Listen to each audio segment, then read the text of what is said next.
नमस्कार दोस्तों, आज हम एक ऐसे विवाद की बात करने जा रहे हैं जिसने पूरे देश को हिला दिया है। प्रयागराज माघ मेले में शंकराचार्य स्वामी अविमुक्तेश्वरानंद सरस्वती के साथ जो कुछ हुआ उसने धर्म, राजनीति और प्रशासन के बीच एक बड़ा सवाल खड़ा कर दिया है। क्या शंकराचार्य का हुआ अपमान या मिला सम्मान? ये सवाल आज हर किसी के मन में है। दोस्तों, ये कोई सामान्य विवाद नहीं है। ये एक ऐसा मामला है जो हमारी धार्मिक परंपराओं, आधुनिक प्रशासनिक व्यवस्था और राजनीतिक समीकरणों के बीच की जटिल गुत्थी को उजागर करता है। आखिर माघ मेले में ऐसा क्या हुआ जिसने प्रशासन, संत समाज और राजनीति तीनों को आमने सामने ला दिया? चलिए इस पूरे मामले को विस्तार से समझते हैं। आइए पहले जानते हैं कि आखिर हुआ क्या था।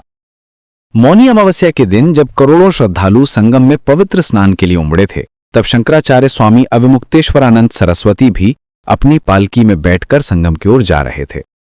ये दिन हिंदू धर्म में अत्यंत पवित्र माना जाता है, जब लाखों लोग गंगा में डुबकी लगाकर अपने पापों से मुक्ति पाने की कामना करते हैं। लेकिन रास्ते में पुलिस ने उन्हें रोक दिया। कल्पना कीजिए, हजारों श्रद्धालुओं के बीच जब पूरा माहौल भक्ति और श्रद्धा से भरा हुआ था, तभी ये घटना घटी। प्रशासन का कहना था कि भीड़ के कारण पालकी नहीं जा सकती, उन्हें पैदल जाना होगा। ये सुनकर शंकराचार्य के शिष्यों में रोष फैल गया। उनका कहना था कि ये उनकी धार्मिक परंपरा का अपमान है। इस बात पर शंकराचार्य के शिष्यों ने तीव्र विरोध किया। स्थिति तनावपूर्ण हो गई, धक्का मुक्की हुई, कई साधुओं को हिरासत में लिया गया और कुछ के साथ मारपीट का आरोप भी लगा। पालकी को खींचे जाने से उसका छत्र टूट गया और अंततः शंकराचार्य संगम स्नान नहीं कर पाए। ये दृश्य देखकर वहां मौजूद श्रद्धालुओं के मन में भी दुख और आक्रोश की भावना पैदा हुई। इस घटना के बाद शंकराचार्य अपने शिविर के बाहर धरने पर बैठ गए। उन्होंने अन्न जल त्याग दिया और मेला प्रशासन तथा पुलिस से माफी की मांग की। उनका कहना था कि जब तक उन्हें सम्मानजनक प्रोटोकॉल नहीं मिलेगा, वे गंगा स्नान नहीं करेंगे। ये धरना कई दिनों तक चला और पूरे देश का ध्यान इस मुद्दे पर केंद्रित हो गया। सोशल मीडिया पर इस घटना की तस्वीरें और वीडियो वायरल होने लगे, जिससे ये मामला और भी गंभीर हो गया। अब आते हैं शंकराचार्य के पक्ष की बात पर। उनका कहना है कि ये केवल व्यवस्था का प्रश्न नहीं, बल्कि धार्मिक मर्यादा और पद की गरिमा का विषय है। शंकराचार्य का पद हिंदू धर्म में सर्वोच्च माना जाता है। ये पद आदि शंकराचार्य द्वारा स्थापित 4 पीठों में से एक है, जिसकी परंपरा हजारों साल पुरानी है। इन पीठों का धार्मिक और सामाजिक महत्व अत्यधिक है। उनके अनुसार उन्होंने 3 दिन पहले ही मेला प्रशासन को अपनी यात्रा की जानकारी दी थी। पारंपरिक रूप से शंकराचार्य पालकी में बैठकर ही संगम जाते हैं। ये सदियों पुरानी परंपरा है। ये परंपरा केवल दिखावा नहीं है, बल्कि इसके पीछे गहरे धार्मिक और दार्शनिक कारण है। पालकी में बैठकर जाना शंकराचार्य की गरिमा और पद की महत्ता को दर्शाता है। उनसे पहचान और वैधता पर सवाल पूछना अपमानजनक है और ये संत समाज की भावनाओं को ठेस पहुंचाता है। शंकराचार्य के समर्थकों का कहना है कि जब अन्य धर्मगुरुओं को विशेष सुविधाएं मिलती हैं, तो शंकराचार्य जैसे पद पर आसीन व्यक्ति के साथ ऐसा व्यवहार क्यों किया जाना चाहिए? उनका यह भी कहना है कि प्रशासन को धार्मिक संवेदनाओं को समझना चाहिए। शंकराचार्य के मीडिया प्रभारी शैलेंद्र योगीराज ने कहा कि महाराज जी का राज्याभिषेक सुप्रीम कोर्ट के आदेश से पहले ही हो चुका था। उन्होंने ये भी कहा कि घायल हुए सभी लोगों की मेडिकल जांच कराई गई है और स्वामी जी पुलिस और प्रशासनिक अधिकारियों के खिलाफ मामला दर्ज कराएंगे। उनका यह भी कहना था कि जब तक मेला प्रशासन माफी नहीं मांगता और प्रोटोकॉल के अनुसार स्नान की व्यवस्था नहीं करता, तब तक स्वामी जी अपने शिविर में नहीं जाएंगे। योगीराज ने विस्तार से बताया कि मौनी अमावस्या के दिन स्वामी जी शांतिपूर्वक अपनी पालकी में बैठकर अनुयायियों के साथ संगम स्नान के लिए जा रहे थे। तभी पुलिस ने उन्हें पालकी से उतरकर स्नान घाट तक पैदल जाने को कहा। जब उन्होंने पालकी से उतरने से मना कर दिया, तो पुलिस ने उनके समर्थकों को पीटा, जिसमें लगभग 15 लोग घायल हुए। उन्होंने ये भी कहा कि यह पूरी घटना अत्यंत दुखदायी और अपमानजनक थी। दूसरी तरफ प्रशासन और सरकार का पक्ष भी सुनते हैं। मेला अधिकारी ऋषिराज का कहना है कि मेले में सुरक्षा सर्वोपरि है। नियम सभी पर समान रूप से लागू होते हैं। उनके अनुसार माघ मेले में हर साल करोड़ों लोग आते हैं और इतनी बड़ी भीड़ को संभालना कोई आसान काम नहीं है। एक छोटी सी लापरवाही से बड़ी दुर्घटना हो सकती है। उनके अनुसार स्वामी अविमुक्तेश्वरानंद और उनके अनुयायियों ने बैरिकेड तोड़कर संगमनोस तक पहुंचने की कोशिश की, जिससे भगदड़ की स्थिति बन सकती थी। इसलिए प्रशासन यह कदम उठाया। किसी का अपमान नहीं किया गया। ये प्रोटोकॉल और सुरक्षा का मामला था, ना कि सम्मान अपमान का। प्रशासन का यह भी कहना है कि वे सभी धर्मगुरुओं का समान सम्मान करते हैं, लेकिन सुरक्षा के नियमों में किसी के लिए भी छूट नहीं दी जा सकती। जिला मजिस्ट्रेट मनीष वर्मा ने बताया कि ज्योतिषपीठ शंकराचार्य की स्थिति को लेकर इसी तरह के सवाल 2022 के माघ मेले में भी उठाए गए थे, जिसके बाद तत्कालीन मेला अधिकारी द्वारा कानूनी राय ली गई थी। प्रशासन का यह भी कहना है कि अत्यधिक भीड़ के कारण यह निर्णय लिया गया और मामले की जांच की जा रही है। उन्होंने यह भी स्पष्ट किया कि प्रशासन का उद्देश्य किसी का अपमान करना नहीं था, बल्कि सभी की सुरक्षा सुनिश्चित करना था। प्रशासन के एक वरिष्ठ अधिकारी ने बताया कि मेले में हर दिन लाखों लोग आते हैं और मौनी अमावस्या जैसे विशेष दिनों में यह संख्या कई गुना बढ़ जाती है। ऐसी स्थिति में यदि सुरक्षा प्रोटोकॉल का सख्ती से पालन नहीं किया जाए तो बड़ी दुर्घटना हो सकती है।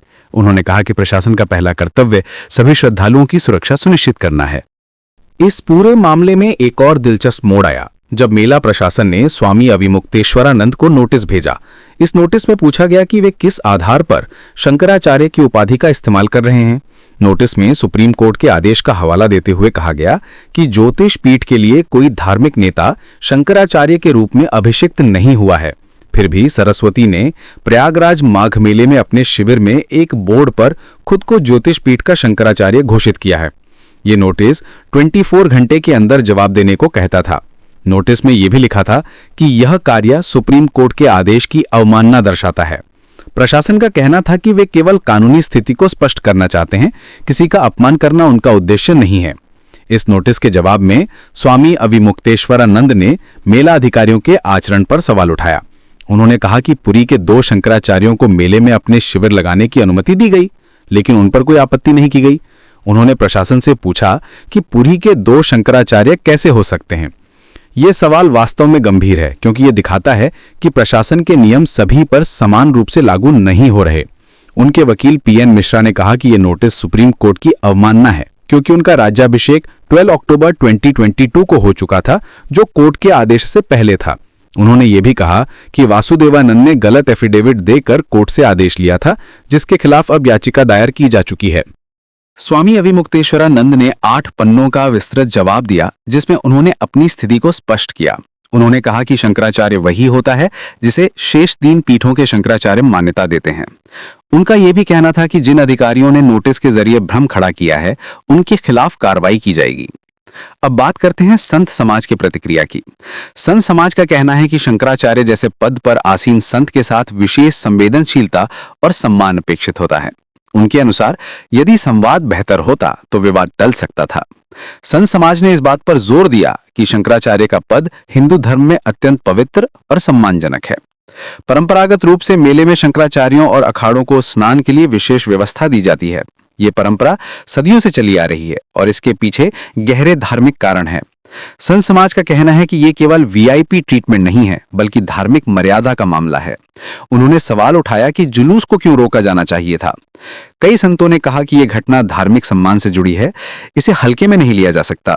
उनका मानना है कि प्रशासन को धार्मिक नेताओं के साथ अधिक संवेदनशीलता से पेश आना चाहिए।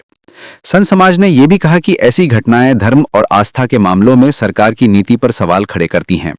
अखिल भारतीय संत समाज के एक प्रमुख संत ने कहा कि यह घटना बहुत दुखदायी है। उन्होंने कहा कि शंकराचार्य का पद केवल एक व्यक्ति का पद नहीं है, बल्कि ये पूरे हिंदू समाज की आस्था और परंपरा का प्रतीक है।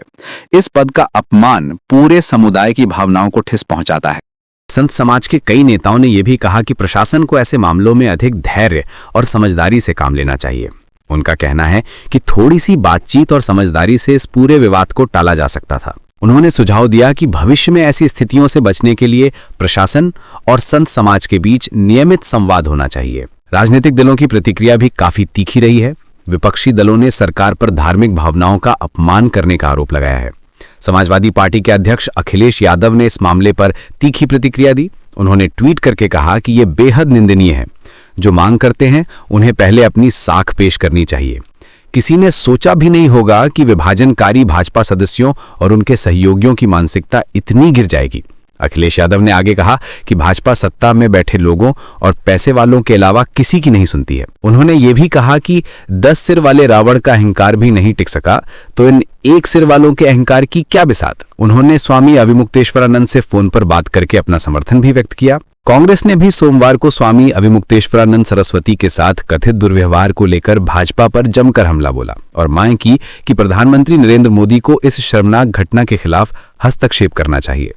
कांग्रेस के प्रवक्ता ने कहा कि यह घटना योगी सरकार की धार्मिक असंवेदनशीलता को दर्शाती है।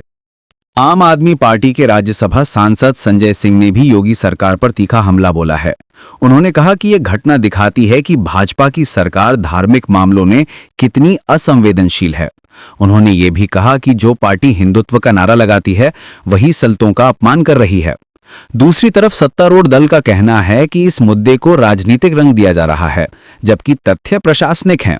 भाजपा नेताओं का कहना है कि सुरक्षा और व्यवस्था के नियम सभी पर समान रूप से लागू होते हैं। उनका यह भी कहना है कि विपक्ष इस मामले को राजनीतिक फायदे के लिए इस्तेमाल कर रहा है। भाजपा के एक वरिष्ठ नेता ने कहा कि प्रशासन का काम कानून व्यवस्था बनाए रखना है, न कि किसी का अपमान करना। उन्होंने ये भी कहा कि विपक्षी दल हर मामले में राजनीति देखते हैं और सरकार को बदनाम करने की कोशिश करते हैं। उनका कहना है कि यदि वास्तव में कोई गलती हुई है तो उसकी जांच होगी और उचित कार्यवाही की जाएगी। अब आते हैं जनता की राय पर। इस पूरे मामले को लेकर जनमत बटा हुआ है। एक तरफ लोगों का कहना है कि संतों का सम्मान सर्वोपरि होना चाहिए। उनके अनुसार शंकराचार्य जैसे पद पर आसीन व्यक्ति के साथ ऐसा व्यवहार उचित नहीं है। धार्मिक परंपराओं का सम्मान होना चाहिए और संतों को उनका उचित स्थान मिलना चाहिए। प्रयागराज के एक स्थानीय निवासी रामप्रकाश शर्मा का कहना है कि शंकराचार्य जी का सम्मान होना चाहिए था। वे कहते हैं कि हमारी संस्कृति में संतों का बहुत महत्व है और उनके साथ ऐसा व्यवहार ठीक नहीं है। उनका ये भी कहना है कि प्रशासन को धार्मिक मामलों में अधिक संवेदनशीलता दिखानी चाहिए। दूसरी तरफ कुछ लोगों का मानना है कि नियम जरूरी हैं, लेकिन संवाद भी उतना ही जरूरी है। उनका कहना है कि मेले में लाखों लोग आते हैं और सुरक्षा व्यवस्था बनाए रखना जरूरी है, लेकिन साथ ही ये भी जरूरी है कि धार्मिक नेताओं के साथ संवेदनशीलता से पेश आया जाए। एक सरकारी कर्मचारी अनिल कुमार का कहना है कि प्रशासन का काम मुश्किल है। उनका कहना है कि इतनी बड़ी भीड़ को संभालना आसान नहीं है और सुरक्षा सबसे पहले आती है, लेकिन उनका यह भी मानना है कि बेहतर संवाद से इस समस्या को हल किया जा सकता था। तीसरा वर्ग ये कहता है कि ये मामला राजनीति से ऊपर होना चाहिए। धर्म और आस्था के मामलों को राजनीतिक फायदे के लिए इस्तेमाल नहीं करना चाहिए। सभी पक्षों को मिलकर इस समस्या का समाधान निकालना चाहिए। एक कॉलेज के प्रोफेसर डॉक्टर सुनील पांडे का कहना है कि यह मामला बहुत जटिल है। उनका कहना है कि एक तरफ धार्मिक परंपराओं का सम्मान होना चाहिए, दूसरी तरफ सुरक्षा भी जरूरी है। उनका सुझाव है कि इस तरह के मामलों में सभी पक्षों को मिलकर बैठना चाहिए और समाधान निकालना चाहिए। कई लोगों ने यह भी कहा कि अगर पहले से ही बेहतर संवाद हो जाता तो ये स्थिति ही नहीं बनती। प्रशासन और धार्मिक नेताओं के बीच बेहतर तालमेल की जरूरत है। जनता का एक बड़ा हिस्सा ये मानता है कि दोनों पक्षों में कहीं ना कहीं संवाद की कमी रही है। सोशल मीडिया पर भी इस मामले को लेकर तीव्र बहस चल रही है। कुछ लोग शंकराचार्य के समर्थन में हैं तो कुछ प्रशासन के फैसले को सही मानते हैं, लेकिन अधिकतर लोग ये मानते हैं कि बेहतर संवाद से इस समस्या को टाला जा सकता था। अब इस पूरे मामले का विश्लेषण करते हैं। ये घटना कई महत्वपूर्ण सवाल उठाती है। पहला सवाल ये है कि क्या हमारी व्यवस्थाएं परंपरा और आधुनिक प्रबंधन के बीच संतुलन बना पा रही हैं? आज के समय में जब धार्मिक आयोजनों में लाखों लोग शामिल होते हैं तो सुरक्षा व्यवस्था का महत्व बढ़ जाता है, लेकिन साथ ही धार्मिक परंपराओं और मर्यादाओं का भी सम्मान होना चाहिए। ये एक जटिल संतुलन का मामला है। एक तरफ हमारे पास हजारों साल पुरानी परंपराएं हैं जिनका गहरा धार्मिक और सांस्कृतिक महत्व है। दूसरी तरफ आधुनिक समय की चुनौतियां हैं, जैसे कि भीड़ प्रबंधन, सुरक्षा व्यवस्था और कानून व्यवस्था। इन दोनों के बीच संतुलन बनाना आसान नहीं है।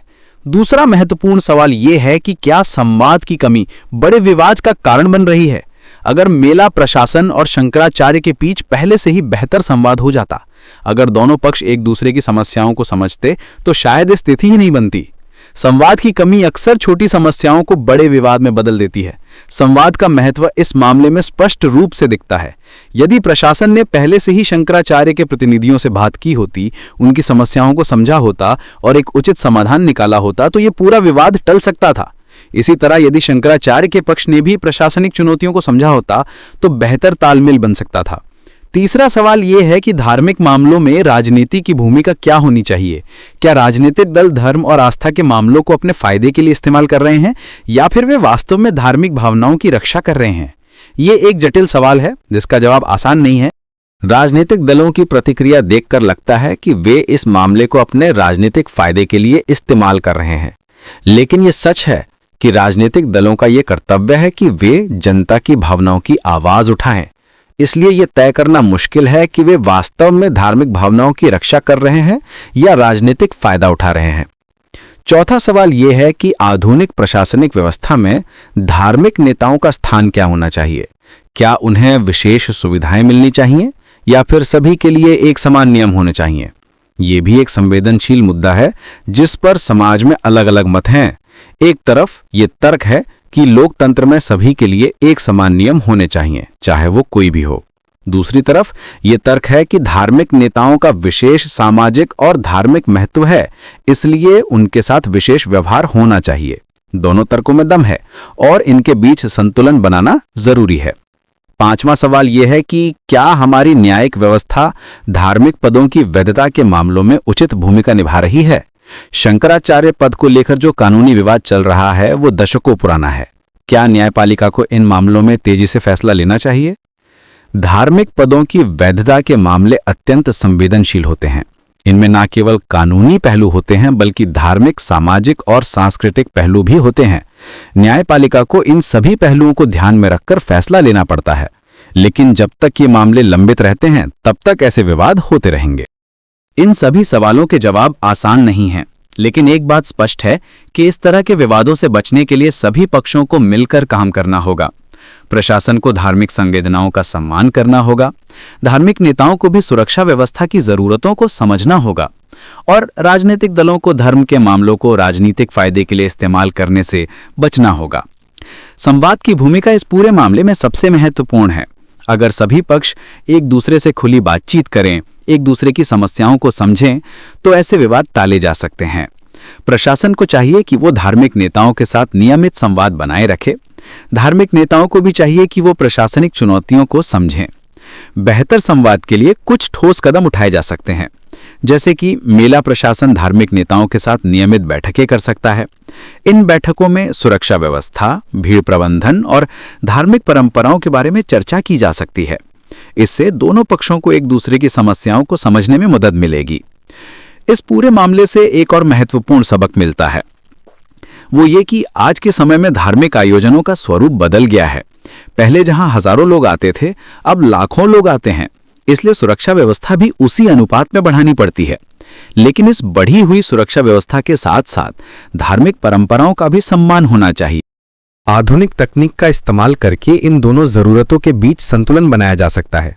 बेहतर भीड़ प्रबंधन, उन्नत संचार व्यवस्था और पहले से ही तैयार की गई योजनाओं से ऐसी समस्याओं से बचा जा सकता है। लेकिन सबसे जरूरी बात यह है कि सभी पक्षों के बीच विश्वास और सम्मान का माहौल हो। तकनीक के साथ साथ मानवीय संवेदनशीलता भी जरूरी है। प्रशासनिक अधिकारियों को धार्मिक मामलों की संवेदनशीलता को समझना चाहिए। उन्हें यह समझना चाहिए कि धर्म केवल एक व्यक्तिगत मामला नहीं है, बल्कि ये लाखों लोगों की आस्था और भावनाओं से जुड़ा हुआ है। इस घटना ने यह भी दिखाया है कि सोशल मीडिया के जमाने में छोटी घटनाएं भी तुरंत बड़े विवाद। नमस्कार दोस्तों, आज हम एक ऐसे विवाद की बात करने जा रहे हैं जिसने पूरे देश को हिला दिया है। प्रयागराज माघ मेले में शंकराचार्य स्वामी अविमुक्तेश्वरानंद सरस्वती के साथ जो कुछ हुआ, उसने धर्म, राजनीति और प्रशासन के बीच एक बड़ा सवाल खड़ा कर दिया है। क्या शंकराचार्य का हुआ अपमान या मिला सम्मान? ये सवाल आज हर किसी के मन में है। दोस्तों, ये कोई सामान्य विवाद नहीं है। ये एक ऐसा मामला है जो हमारी धार्मिक परंपराओं, आधुनिक प्रशासनिक व्यवस्था और राजनीतिक समीकरणों के बीच की जटिल गुत्थी को उजागर करता है। आखिर माघ मेले में ऐसा क्या हुआ जिसने प्रशासन, संत समाज और राजनीति तीनों को आमने सामने ला दिया? चलिए इस पूरे मामले को विस्तार से समझते हैं। आइए पहले जानते हैं कि आखिर हुआ क्या था। मौनी अमावस्या के दिन जब करोड़ों श्रद्धालु संगम में पवित्र स्नान के लिए उमड़े थे, तब शंकराचार्य स्वामी अविमुक्तेश्वरानंद सरस्वती भी अपनी पालकी में बैठकर संगम की ओर जा रहे थे। ये दिन हिंदू धर्म में अत्यंत पवित्र माना जाता है, जब लाखों लोग गंगा में डुबकी लगाकर अपने पापों से मुक्ति पाने की कामना करते हैं। लेकिन रास्ते में पुलिस ने उन्हें रोक दिया। कल्पना कीजिए, हजारों श्रद्धालुओं के बीच जब पूरा माहौल भक्ति और श्रद्धा से भरा हुआ था, तभी यह घटना घटी। प्रशासन का कहना था कि भीड़ के कारण पालकी नहीं जा सकती, उन्हें पैदल जाना होगा। यह सुनकर शंकराचार्य के शिष्यों में रोष फैल गया। उनका कहना था कि यह उनकी धार्मिक परंपरा का अपमान है। इस बात पर शंकराचार्य के शिष्यों ने तीव्र विरोध किया। स्थिति तनावपूर्ण हो गई, धक्का मुक्की हुई, कई साधुओं को हिरासत में लिया गया और कुछ के साथ मारपीट का आरोप भी लगा। पालकी को खींचे जाने से उसका छत्र टूट गया और अंततः शंकराचार्य संगम स्नान नहीं कर पाए। ये दृश्य देखकर वहां मौजूद श्रद्धालुओं के मन में भी दुख और आक्रोश की भावना पैदा हुई। इस घटना के बाद शंकराचार्य अपने शिविर के बाहर धरने पर बैठ गए। उन्होंने अन्न जल त्याग दिया और मेला प्रशासन तथा पुलिस से माफी की मांग की। उनका कहना था कि जब तक उन्हें सम्मानजनक प्रोटोकॉल नहीं मिलेगा, वे गंगा स्नान नहीं करेंगे। ये धरना कई दिनों तक चला और पूरे देश का ध्यान इस मुद्दे पर केंद्रित हो गया। सोशल मीडिया पर इस घटना की तस्वीरें और वीडियो वायरल होने लगे, जिससे यह मामला और भी गंभीर हो गया। अब आते हैं शंकराचार्य के पक्ष की बात पर। उनका कहना है कि ये केवल व्यवस्था का प्रश्न नहीं बल्कि धार्मिक मर्यादा और पद की गरिमा का विषय है। शंकराचार्य का पद हिंदू धर्म में सर्वोच्च माना जाता है। ये पद आदि शंकराचार्य द्वारा स्थापित 4 पीठों में से एक है, जिसकी परंपरा हजारों साल पुरानी है। इन पीठों का धार्मिक और सामाजिक महत्व अत्यधिक है। उनके अनुसार उन्होंने 3 दिन पहले ही मेला प्रशासन को अपनी यात्रा की जानकारी दी थी। पारंपरिक रूप से शंकराचार्य पालकी में बैठकर ही संगम जाते हैं। ये सदियों पुरानी परंपरा है। ये परंपरा केवल दिखावा नहीं है बल्कि इसके पीछे गहरे धार्मिक और दार्शनिक कारण है। पालकी में बैठकर जाना शंकराचार्य की गरिमा और पद की महत्ता को दर्शाता है। उनसे पहचान और वैधता पर सवाल पूछना अपमानजनक है और ये संत समाज की भावनाओं को ठेस पहुंचाता है। शंकराचार्य के समर्थकों का कहना है कि जब अन्य धर्मगुरुओं को विशेष सुविधाएं मिलती हैं तो शंकराचार्य जैसे पद पर आसीन व्यक्ति के साथ ऐसा व्यवहार क्यों किया जाना चाहिए। उनका यह भी कहना है कि प्रशासन को धार्मिक संवेदनाओं को समझना चाहिए। शंकराचार्य के मीडिया प्रभारी शैलेंद्र योगीराज ने कहा कि महाराज जी का राज्याभिषेक सुप्रीम कोर्ट के आदेश से पहले ही हो चुका था। उन्होंने ये भी कहा कि घायल हुए सभी लोगों की मेडिकल जांच कराई गई है और स्वामी जी पुलिस और प्रशासनिक अधिकारियों के खिलाफ मामला दर्ज कराएंगे। उनका यह भी कहना था कि जब तक मेला प्रशासन माफी नहीं मांगता और प्रोटोकॉल के अनुसार स्नान की व्यवस्था नहीं करता, तब तक स्वामी जी